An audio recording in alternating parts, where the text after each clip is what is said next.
শুধু তোকে সরাসরি দেখবো বলে ঢাকা থেকে যশোর আসলাম। কেন, আমার সাথে তোর বোনের বিয়ে দিবি নাকি? এই রিল্যাক্স রিল্যাক্স, ওরে ঠিক মতো একটু দেখতে তো দে। তুই কেন এসেছিস সেটা আমি খুব ভালোভাবেই জানি। তোর 600 কেজি কোকেন বেনাপোলে আটকা পড়ে আছে, যার বর্তমান বাজার মূল্য 120 কোটি টাকা। আর তোর এই মাল আমি ছাড়া এমন কেউ নেই যে যশোর জেলা পার করে দেবে।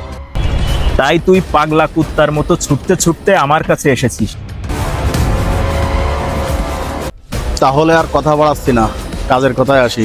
তুই মালটা যশোর জেলা পার করে দে, তোকে 30 কোটি টাকা দেবো। 40, 50, তুই কত হলে পারবি বল। আসলে ব্যাপারটা টাকা পয়সার না, আমি মেয়ে আর মাদকের ব্যবসাকে খুব ঘৃণা করি। টাকা লাগলে আরো বেশি নিস, আমি রিকোয়েস্ট করে বলছি তোকে। তোর কানে কি কথা যায় না? আমি বলছি তো যে আমি মেয়ে আর মাদক কিনা বেচা থেকে দূরে থাকি। নাসির, তুই ভুল করছিস। আমি ইচ্ছে করলেই এখানে তোর লাশ ফেলে দিতে পারি। তা হয়তো পারবি, কিন্তু আমি গ্যারান্টি দিয়ে বলতে পারি যে তুই যশোর থেকে জীবিত ফিরতে পারবি না। নাসির, কাজটা তুই ঠিক করলি না।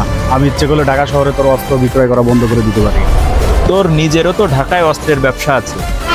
আমার সিন্ডিকেটের বাইরে গিয়ে তুই আমাকে মাত্র 10 পিস অস্ত্র কিনে দেখা। আর যদি তুই কিনতে পারিস তাহলে আমি তোর মাল নিজ দায়িত্বে ঢাকায় পৌঁছে দেব। 10টা না, তোকে আমি 100 পিস কিনে দেখাবো। ঠিক আছে, তাহলে কেনা বেচা শুরু করা যাক।